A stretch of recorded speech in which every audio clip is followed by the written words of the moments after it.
My mother stood beside my father's grave, looked directly into my eyes, and smiled. Then she said something that made every person at the cemetery stop breathing. "Richard was never your real father." My knees nearly gave out. The flowers slipped from my hands.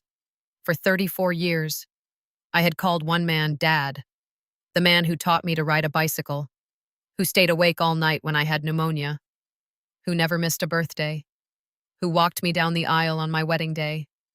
Now, my own mother was telling everyone that none of it had been real. Before I could even speak, my older brother took one step forward. "Mom's right. We didn't want you to find out like this. But you deserve to know." The whispers started instantly. I knew something was different. She never looked like Richard. So, who was her real father? I felt hundreds of eyes staring at me, not with sympathy, with curiosity, as though I had suddenly become a stranger in my own family. Then my mother delivered another blow. "You have no claim to Richard's inheritance. You're not his daughter." The lawyer standing nearby slowly removed his glasses. He looked at my mother, then at me.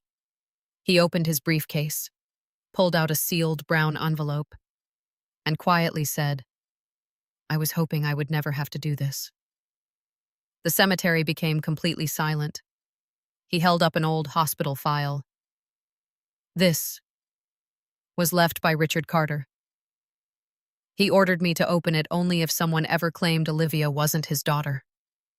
My mother's face instantly lost its color. For the first time that afternoon, she looked frightened. The lawyer carefully placed the hospital file on the hood of his car. Then he looked directly at my mother. "Linda, are you absolutely certain you want this opened?" She swallowed, said nothing, because she already knew. The truth inside that file would destroy the lie she had protected for 34 years. But before I tell you what the hospital records revealed, you need to understand why my mother waited until the day of Dad's funeral to erase me from his life. My name is Olivia Carter. I'm 34 years old, and until the day of my father's funeral, I believed I knew exactly who I was. I believed I came from an ordinary family, not a perfect one, but one built on love. I couldn't have been more wrong, because the biggest lie in my life wasn't hidden from me. It was hidden for me. Or at least, that's what my mother would later claim. People often ask me if there were warning signs. Looking back now, yes, hundreds of them. I just didn't know they were clues. When you're a child, you don't question the way your family behaves. You assume every home is like yours. Every mother speaks the same way. Every father loves the same way. Every brother competes the same way. Only later do you realize some families build their lives on truth. Others build them on carefully maintained secrets. My father, Richard Carter, was the kind of man who made strangers feel important. He spent 38 years teaching history at the same public high school. Former students visited him long after graduation. Some brought their children just to meet the teacher who had changed their lives. Dad remembered every name, every face, every dream they had once shared with him. He believed people deserved to be remembered, and somehow, he never forgot anyone. At home, he was exactly the same. Patient, steady, kind. He never raised his voice, even when life gave him every reason to. Whenever something broke, he fixed it. Whenever someone argued, he listened. Whenever I failed, he reminded me that failure wasn't permanent. I once asked him why he was always so calm. He smiled. "Anger solves very few problems. But kindness gives people room to become better." At the time, I thought he was simply a good father. Years later, I realized he was teaching me how to survive people who weren't. My mother, Linda, believed something entirely different. To her, life was a competition. Appearances mattered. Status mattered. Winning mattered. She wasn't openly cruel, not in ways outsiders could easily see. Instead, she mastered something much more dangerous: comparison. Every achievement became a contest, every family dinner became a scoreboard, every conversation ended with someone feeling smaller. Most of the time, that someone was me. Then there was my older brother, Ethan, 4 years older, confident, successful, the child who always seemed to make everything look easy. He inherited Mom's sharp mind, her confidence, her need to be admired. Growing up, people constantly praised him: honor student, football captain, business degree, executive before 30. Mom proudly framed every award he ever earned. Meanwhile, my report cards usually ended up inside a kitchen drawer, not because they were bad, because they weren't spectacular.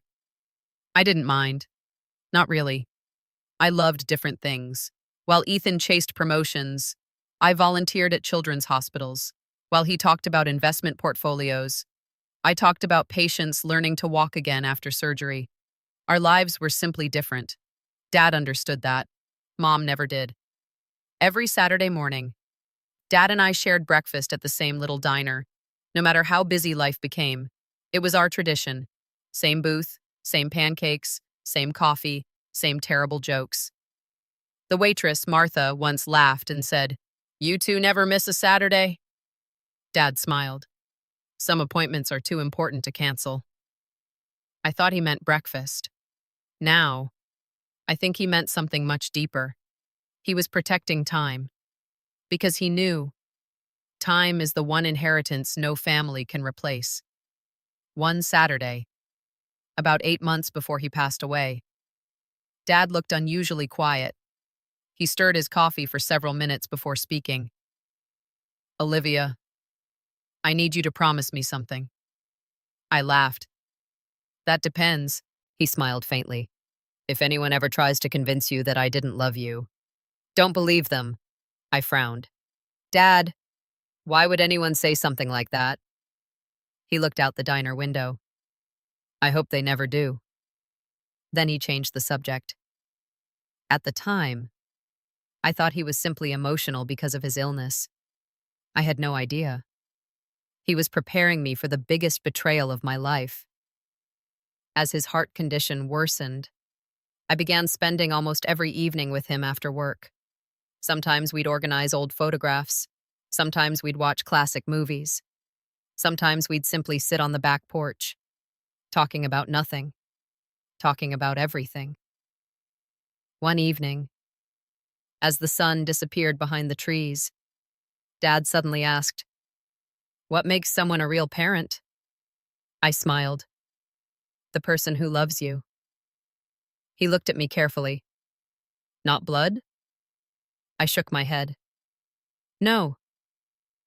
I've seen too many children abandoned by biological parents, and too many adopted children loved beyond imagination." He smiled. "I was hoping you'd say that." Looking back, I realized he wasn't asking a philosophical question. He was asking about us, about our relationship, about a truth he had carried alone for decades.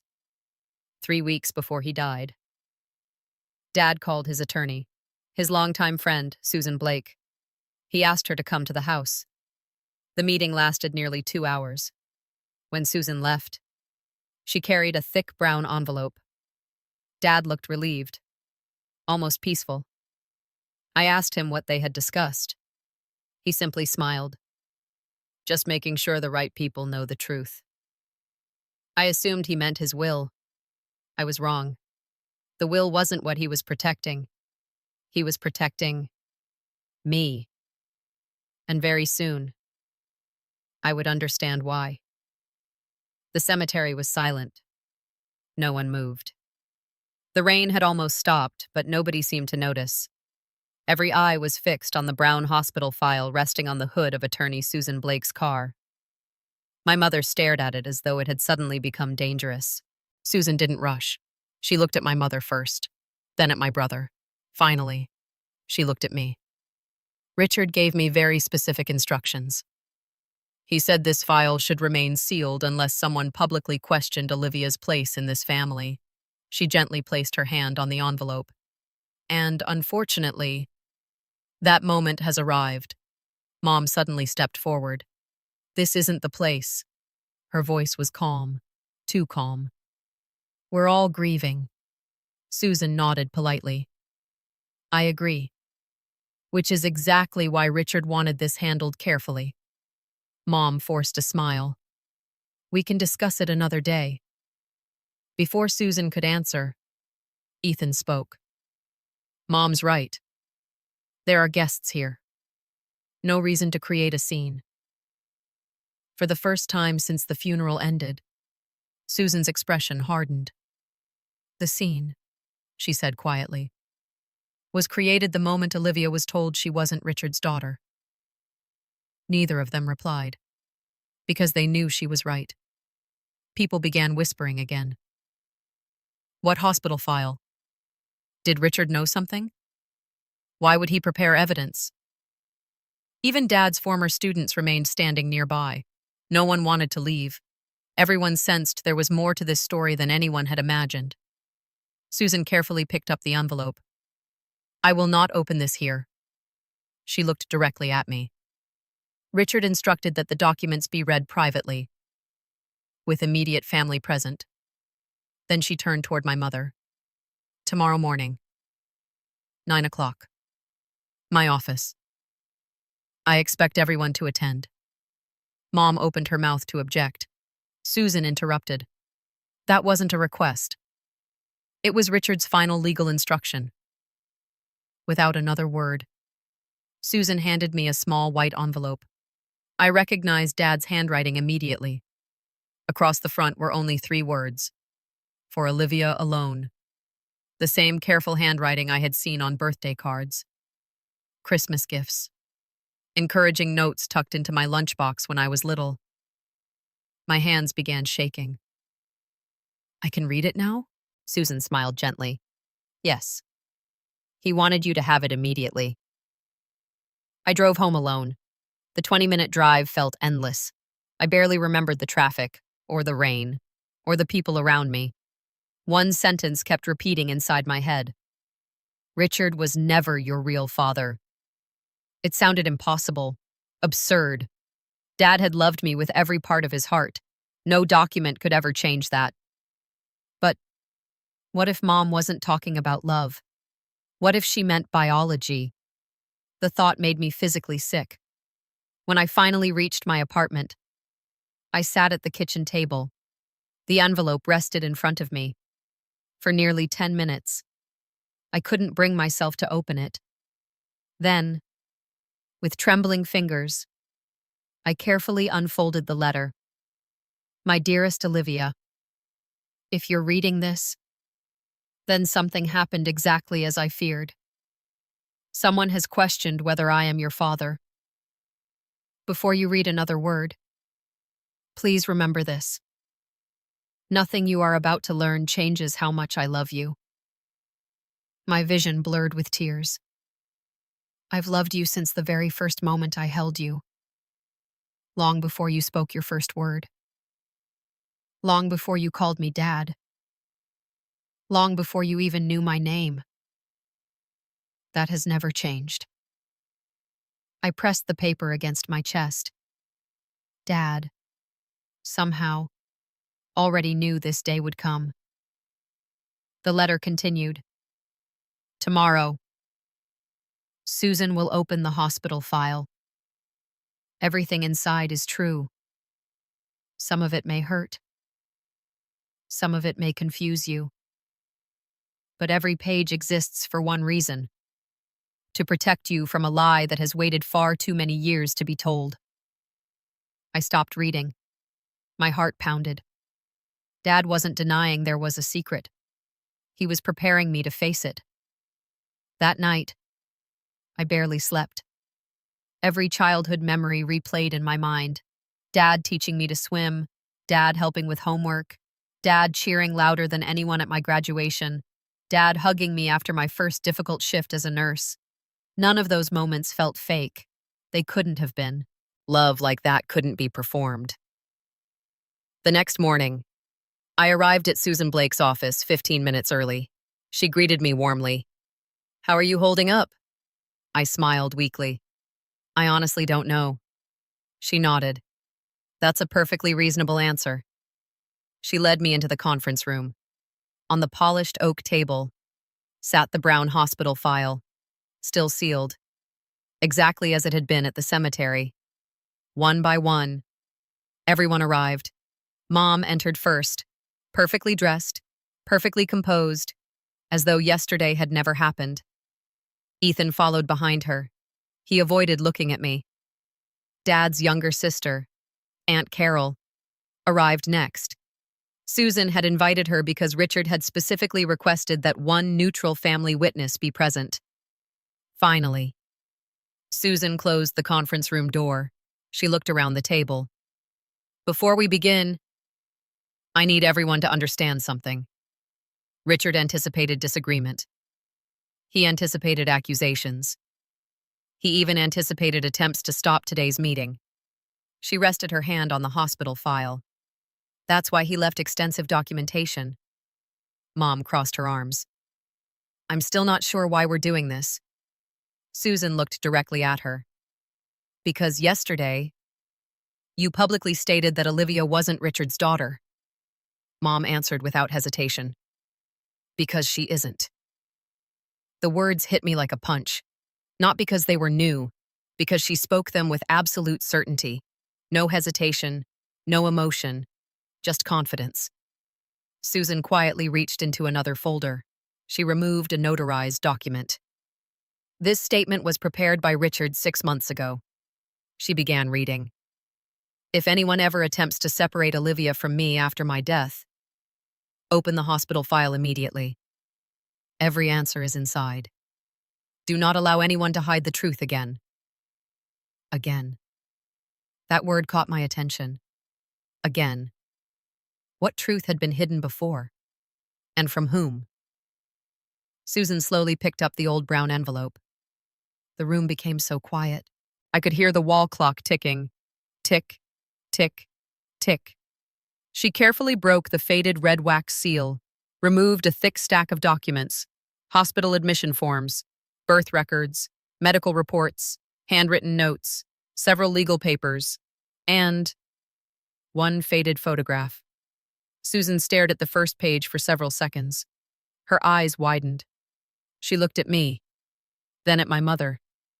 Finally, she whispered something that made every person in the room stop breathing. "This isn't what I expected." Nobody spoke. Susan continued staring at the first page. She had practiced family law for more than 30 years. She had handled inheritance disputes, adoption cases, custody battles, even criminal fraud involving forged birth certificates. Yet whatever she was reading had genuinely surprised her. She slowly looked up, then directly at my mother. "Linda, are you absolutely certain about what you said yesterday?" Mom didn't hesitate. "Yes." Susan held the first document in the air. "Because this file tells a very different story." For the first time, a flicker of uncertainty crossed my mother's face. Susan adjusted her glasses, then began reading. "County Memorial Hospital maternity record date, March 14th, 1992. Infant, female mother, Linda Carter." My heart skipped. That was my birthday. Susan continued. "According to the official hospital records, Linda Carter gave birth to a healthy baby girl." She looked directly at me. "Olivia, that baby was you." I stared at my mother. She looked away. Then Susan read the next line. "Father present during delivery, Richard Carter." Tears immediately filled my eyes. Dad had been there. From my very first breath. Mom folded her arms tighter. "I never denied giving birth." Susan nodded. "No. You denied that Richard was Olivia's father." Mom replied quietly. "Because he wasn't." The room froze again. Even Ethan looked surprised. I turned toward him. His expression told me something important. He hadn't known everything either. Susan calmly reached for the next document. This is the laboratory report. The paper was old, yellowed by time. A faded hospital stamp covered one corner. She continued reading. 3 days after Olivia's birth, Richard voluntarily requested paternity testing. I felt my stomach tighten. Paternity test? Dad had questioned whether I was his child? The thought hurt. Far more than I expected. Susan must have noticed my expression. She looked at me gently. Keep listening. She continued. Reason for request. Medical complication requiring emergency blood compatibility confirmation. I frowned. Medical complication? Susan explained. When you were born, you developed a serious condition requiring an emergency blood transfusion. The doctors needed immediate family medical information. There wasn't enough time to rely only on medical history. They performed genetic testing. The room remained silent. This wasn't about suspicion. It was about saving my life. Susan turned the page. Her voice became quieter. The laboratory confirmed. She paused, then slowly continued. Richard Carter was not Olivia's biological father. The words struck like lightning. I closed my eyes. Even though I had prepared myself, hearing them spoken aloud still shattered something inside me. Dad wasn't my biological father. Mom had been telling the truth. Or at least, part of it. Nobody moved. Nobody even breathed. Then Susan continued. And before anyone reaches conclusions, there are 27 more documents. She placed the DNA report aside. Because this report is only the beginning. She reached for another sealed envelope. Across the front, Dad's handwriting appeared once again. Read immediately after DNA report. Susan carefully opened it. Inside was a handwritten letter. She smiled sadly. I think Richard anticipated everyone's reaction. She began reading. To whoever is sitting in this room. Yes, the DNA report is real. And yes, Olivia is not my biological daughter. If you stop reading here, you'll misunderstand everything. Dad, even now, was teaching people not to rush to judgment. Susan continued. I've known the truth since the day Olivia was born. Not months later. Not years later. From the very beginning. I felt tears running down my face. Dad had always known. Always. The moment the doctor explained the DNA results, Linda began apologizing. She believed I would leave. She believed our marriage had ended. She couldn't even look me in the eyes. Mom quietly lowered her head. She still said nothing. The nurse placed Olivia in my arms. She was so small. She wrapped one tiny hand around my finger. In that exact moment, I made the easiest decision of my entire life. Susan stopped reading for a second. She smiled through tears, then continued. I looked at Linda, and I said, she's my daughter. Not because of biology. Because I choose her. I covered my mouth. Dad had chosen me. Not after months of thinking. Not after years. The very first day. Susan kept reading. People believe becoming a father happens through blood. They're wrong. Becoming a father happens through commitment. Every bedtime story, every scraped knee, every birthday candle, every school play, every promise kept. That is fatherhood. There wasn't a dry eye in the room. Even Ethan quietly wiped away tears. Susan turned another page. Richard's handwriting became slightly less steady. He had probably written this while his health was declining. For 34 years, I never once regretted my decision. Not for 1 minute. Olivia gave me more joy than I ever believed possible. If I had the chance to live my life again, I'd choose her again. Every single time. I had spent the last 24 hours wondering whether my childhood had been a lie. Now I understood. It hadn't. Not for Dad. Not even once. Susan folded the letter carefully. I believe Richard wanted everyone to understand something. She looked around the room. He wasn't hiding this because he was ashamed. He was protecting Olivia. I whispered. Protecting me from what? Susan looked toward my mother. Before she could answer, Mom suddenly stood. That's enough. Her voice was louder than before. We don't need to read the rest. Susan calmly replied, Oh, I think we absolutely do. She picked up another document. Unlike the others, this one wasn't a medical record. It was a signed legal statement. Dated just 3 weeks after my birth. Susan's eyes widened. She slowly looked at me, then quietly said, Olivia, this document changes everything we thought we knew about your family. The conference room was completely silent. Susan held the final legal document in both hands. Unlike the hospital records, unlike the DNA report, this paper carried the seal of the county family court. It wasn't simply evidence. It was a legal decision made more than 3 decades earlier. Susan looked around the room. I've practiced law for 32 years. I've seen hundreds of family disputes. But I've never seen parents spend 34 years hiding a document this important. She placed it gently on the table, then began reading. Family Court of Jefferson County Affidavit of Voluntary Acknowledgement and Permanent Adoption. Date, April 6, 1992. My eyes widened. Adoption? Susan continued. I, Richard Michael Carter, being fully informed that DNA testing has confirmed I am not the biological father of Olivia, freely and permanently accept all legal rights and responsibilities as her father. I stopped breathing.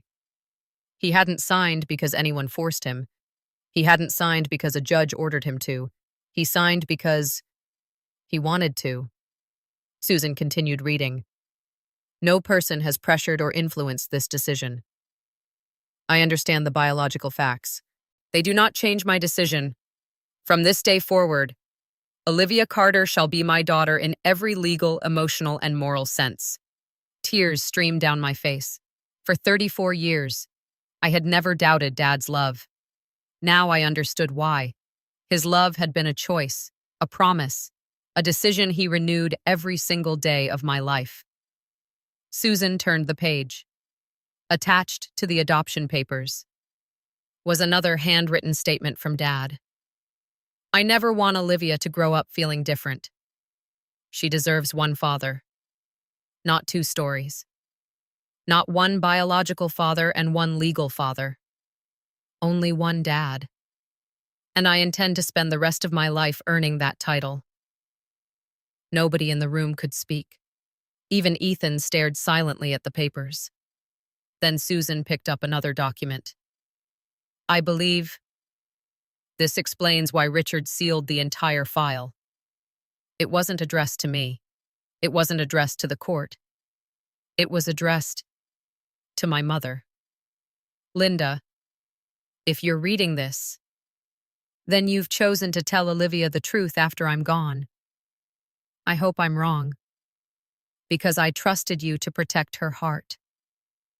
Mom slowly lowered her eyes. Susan continued. We both made mistakes. Yours happened before Olivia was born. Mine would have been allowing those mistakes to define her future. I forgave you the day I held our daughter. I expected you to do the same. The room remained still. Dad had forgiven Mom decades ago. So why had she waited until his funeral to reveal the truth? Susan turned another page. Richard's handwriting became firmer, almost as if he wanted every word to leave no room for misunderstanding.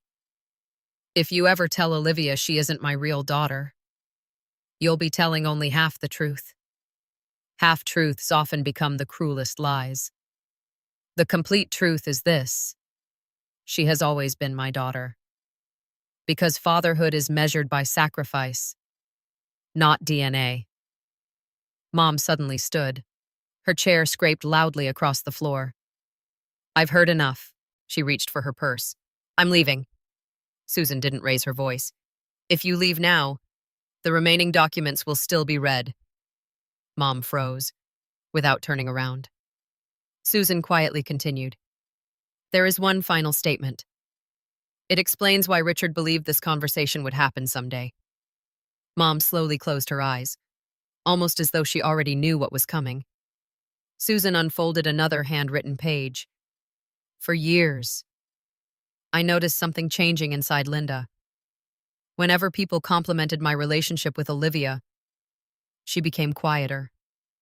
Whenever someone said Olivia looked like me, Linda looked uncomfortable. At first, I believed it was guilt. Later, I realized it had become resentment. I looked at Mom. She still refused to face me. Susan continued reading. She once asked me a question I'll never forget. She said, "How can you love her this much when she isn't yours?" The room fell silent. Susan swallowed before reading Dad's answer. I smiled and told her, Linda, she isn't someone else's daughter. She's ours.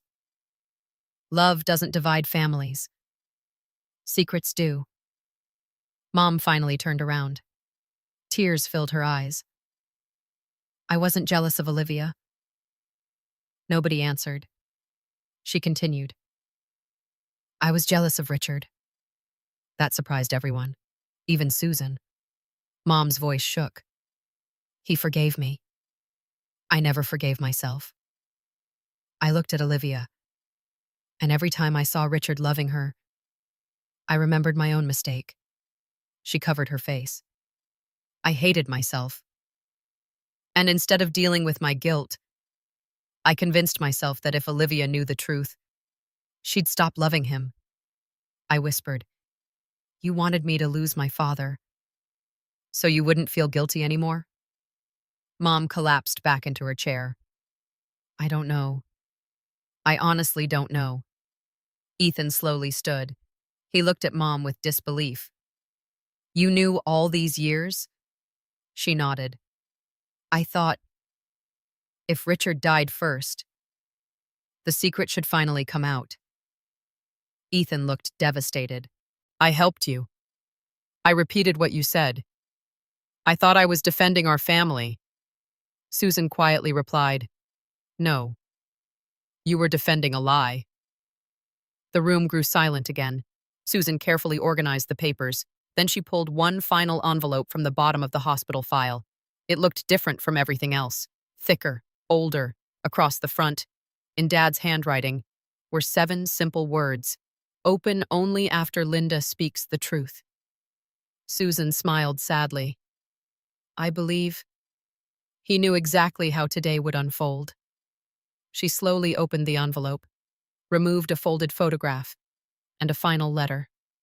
She looked at the photograph first, then at me. Tears filled her eyes. Olivia, I think your father wanted you to see this before anyone else. She turned the photograph toward me. The moment I saw it, my entire world changed again. For several seconds, I couldn't bring myself to take the photograph. It rested in Susan's hands. Old, slightly faded. The edges had begun to curl with age. 34 years had passed since it was taken. Yet somehow, it had survived everything. Dad had protected it, hidden it, waited until the exact right moment for me to see it. Susan looked at me gently. Are you ready? I wasn't. I wasn't ready to discover another secret. I wasn't ready to lose another piece of the life I thought I knew. But I slowly nodded anyway. She carefully placed the photograph into my trembling hands. The moment I looked down, my heart stopped. It wasn't a picture of my biological father. It wasn't a picture of my mother. It wasn't even a family portrait. It was a hospital room. A young woman lay exhausted in a hospital bed. My mother. She looked frightened. Her face was pale. Her eyes were swollen from crying. Beside her stood a much younger version of Dad. His hair was darker, his face smoother, but his smile, it was exactly the same smile I had known my entire life. In his arms, wrapped in a pink hospital blanket, was a newborn baby. Me. Dad wasn't looking at the camera. He wasn't looking at Mom. He wasn't looking anywhere else. He was looking only at me, as if the rest of the world had disappeared, written across the bottom of the photograph. In his familiar handwriting were 8 simple words. The happiest day of my entire life. The tears I had been holding back finally broke free. Not quiet tears, not polite tears, the kind that shake your entire body. Because in that single photograph, I could see something no DNA test would ever measure.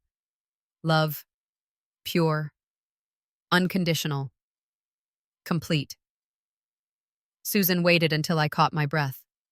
Then she unfolded the final letter. "This," she whispered, "is the last letter Richard ever wrote." The room became silent again. Even my mother lifted her head. Everyone understood. These were Dad's final words. Not just to me. To all of us. Susan began reading.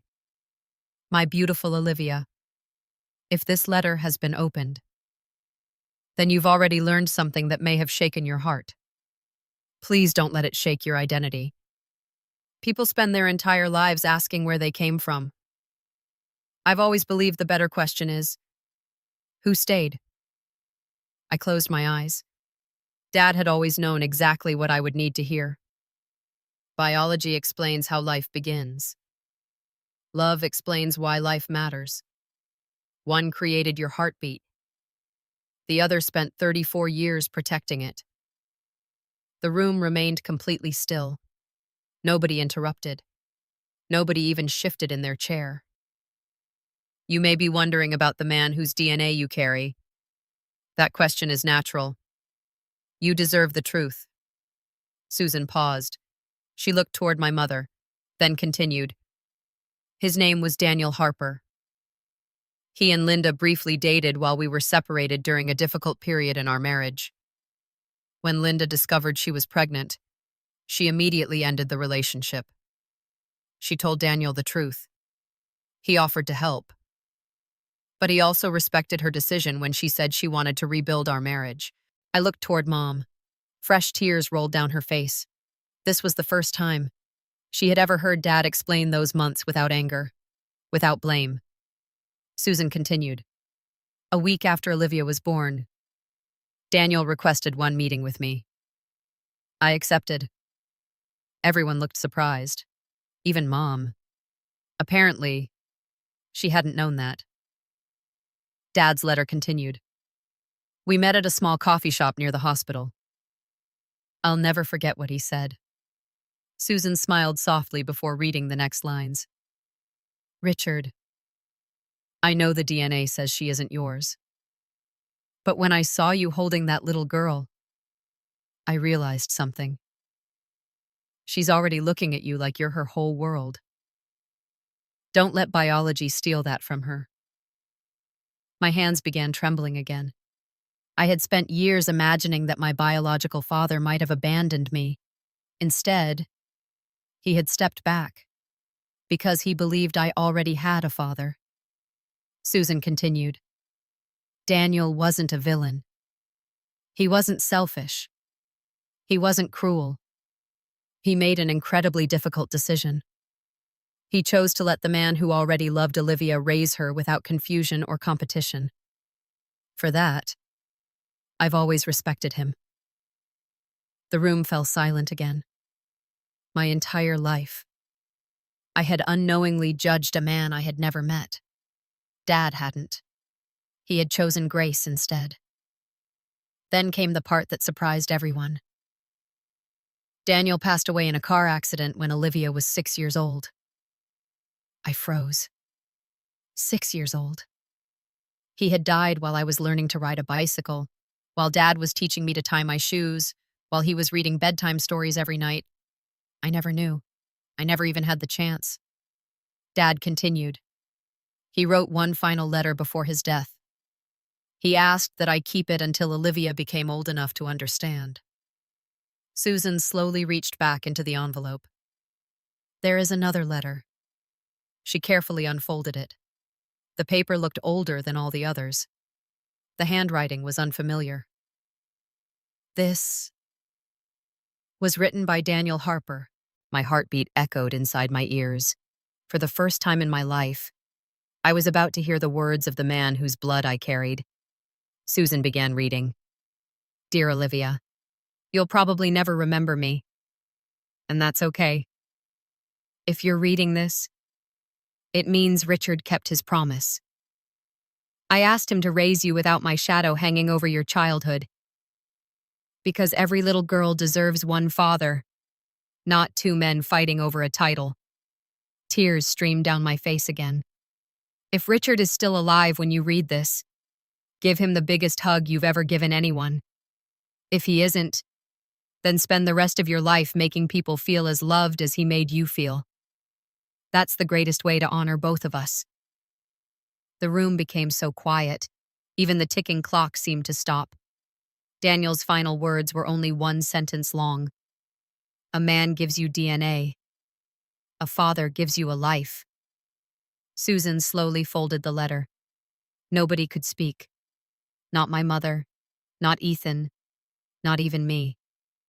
Because in that moment, two different men, separated by circumstance, had somehow given me the same gift. One gave me life. The other gave that life meaning. Just when I thought there could be no more revelations, Susan reached into the envelope one last time. There was a folded legal document, stamped only 3 months before Dad died. She unfolded it. Read the first line. And her eyes widened. She looked directly at my mother, then at Ethan. Finally, she whispered, Richard changed his will. The room froze. No one knew it yet. But the next 5 minutes would completely redefine what Dad meant by the word inheritance. No one moved. The conference room had become so quiet that the faint hum of the air conditioner sounded deafening. Susan continued holding Richard's final legal document. She looked around the table before speaking. I've read hundreds of wills during my career. Some divide families. Some create lawsuits that last for years. She smiled sadly. But Richard's, he wrote this to heal one. She carefully unfolded the document. At the top of the page, in bold letters, were the words, Last Will and Testament of Richard Michael Carter. Susan looked at me, then at Ethan. Finally, she looked at my mother. Richard signed this version 3 months before his passing. He personally instructed me to destroy every earlier copy. Mom's face immediately changed. She hadn't expected that. Neither had Ethan. Susan began reading. To my beloved family. If you're hearing these words, then my greatest wish has already come true. You are together in one room. Whether willingly or unwillingly, you're together. A faint smile appeared on my face. That sounded exactly like Dad. Even after death, he was still trying to bring everyone into the same room. Money has an unusual way of revealing character. Some people believe an inheritance is about possessions. I've always believed an inheritance is about values. Homes eventually grow old. Cars rust. Bank accounts are spent. But kindness can survive generations. Susan looked up. Richard left financial instructions. But before those, he left something much more important. She unfolded another handwritten page attached to the will. Linda, 34 years ago. I forgave you. Not because betrayal is easy to forgive, because I refused to let one painful mistake destroy 3 lives. My mother began crying before Susan could continue. Dad had never stopped protecting her dignity, even now. You often asked how I could love Olivia so completely. The answer is simple. Children should never pay for adult mistakes. Olivia didn't ask to be born into complicated circumstances. She deserved a father. I wanted the privilege of becoming one. Mom buried her face in her hands. I never deserved him. No one argued. No one comforted her. Those words belonged to her alone. Susan turned another page. Ethan. You've always been ambitious. There's nothing wrong with ambition, unless it becomes more important than integrity. Success without honesty eventually becomes failure wearing an expensive suit. Ethan quietly wiped away tears. I know, he whispered. I know. Son, I don't want this day to become the worst day of your life. I want it to become the day you finally become the man I always believed you could be. Ethan lowered his head. He had spent years chasing approval. Now he understood. The approval that mattered most had never depended on money. It depended on character. Susan smiled softly. Now, we've reached the financial portion. Everyone instinctively became tense. Not because of greed, because everyone knew this was the moment that usually tore families apart. Dad had planned for that too.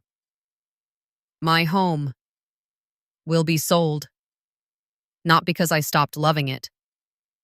Because memories belong to people, not buildings. The proceeds shall be divided equally between Olivia and Ethan. Ethan looked shocked. So did I. After everything that had happened, Dad still chose fairness, not revenge. Susan continued. Linda shall retain full ownership of her retirement account and personal savings. Mom looked relieved, but Susan wasn't finished. However, the family cabin shall become Olivia's sole property. I gasped. The cabin? That tiny lakeside cabin where Dad and I spent every summer fishing, building birdhouses, reading books by the fireplace. It wasn't expensive. It wasn't luxurious, but it held every happy childhood memory I possessed. Dad knew exactly what he was doing. He wasn't leaving me the most valuable property. He was leaving me the place where I had always felt safest. Susan smiled. There is an explanation. She read Dad's note. The cabin never belonged to the child who shared my DNA. It belonged to the child who shared my Saturdays. The tears came again. Every Saturday. The fishing trips, the pancakes, the quiet afternoons fixing old furniture together. Dad remembered every single one. Then came the greatest surprise. Susan unfolded one final page attached to the will. I've honestly never seen anything like this. She began reading. $100,000 shall be donated in Olivia's name to establish the Richard Carter Family Scholarship. Each year, it will support one student entering nursing and one student entering education. I covered my mouth. Those were our professions, mine and Dad's. Even after his death, he wanted us to continue helping strangers. That was his true inheritance. Then Susan reached the final paragraph. Richard's handwriting had become weaker, almost shaky. His illness had clearly progressed. Yet every word remained perfectly readable. Olivia, if you've reached this part, then I need one final favor. Please don't spend your future proving anyone wrong. Spend it proving kindness right. The world already has enough people keeping score. Become someone who keeps hope alive instead. I couldn't stop crying. Susan folded the will. There is only one legal matter remaining. She looked toward me. Richard appointed you as the executor of his estate. I blinked. Me? She nodded. He said you were the only person he trusted to place people before possessions. My father, even in death, still believed in me. Weeks passed. The funeral flowers faded. The legal paperwork ended. The phone calls slowly stopped. Life began moving again, but our family would never be the same. Mom asked to meet me, not at the lawyer's office, not at the old family home, at Dad's favorite diner, the same one where he and I shared breakfast every Saturday. When I arrived, she was already there, looking older, smaller. The confidence she had carried for decades had disappeared. She stood as I approached. I don't expect forgiveness. She said it before I even sat down. I came because Richard spent 34 years showing me what unconditional love looked like. And I spent 34 years refusing to learn from it. For the first time in my life, she wasn't defending herself. She wasn't blaming anyone else. She was simply telling the truth.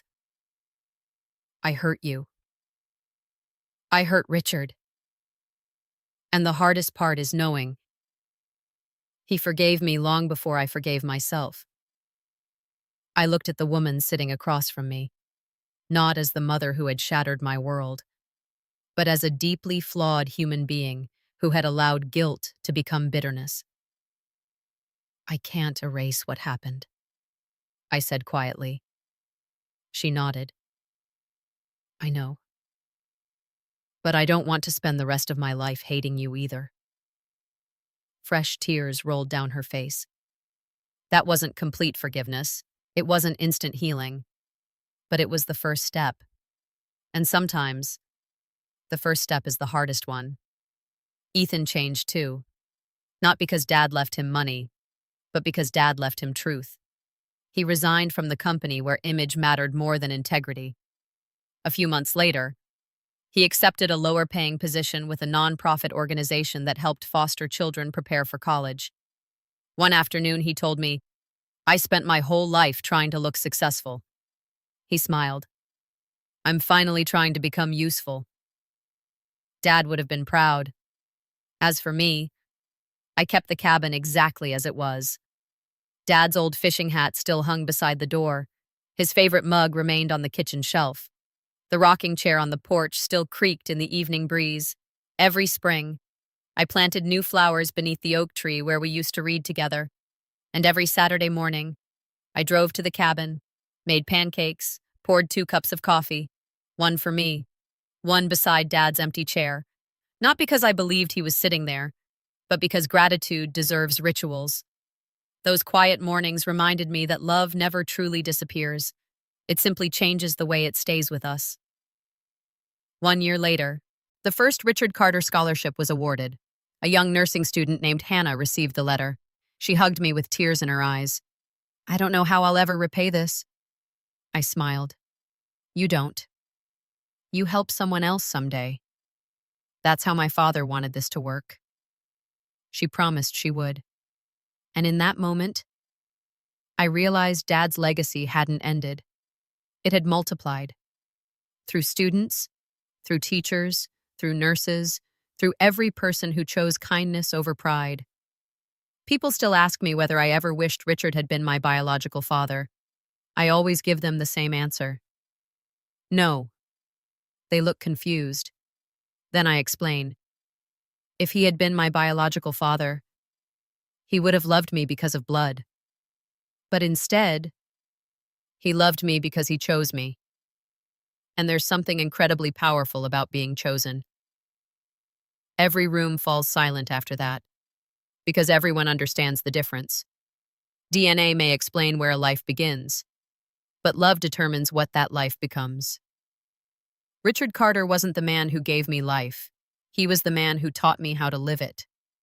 And after everything that happened, I finally understood something he had been trying to teach me since I was a little girl. A real father isn't the man whose name appears on a laboratory report. A real father is the man whose love remains, long after the paperwork has been put away.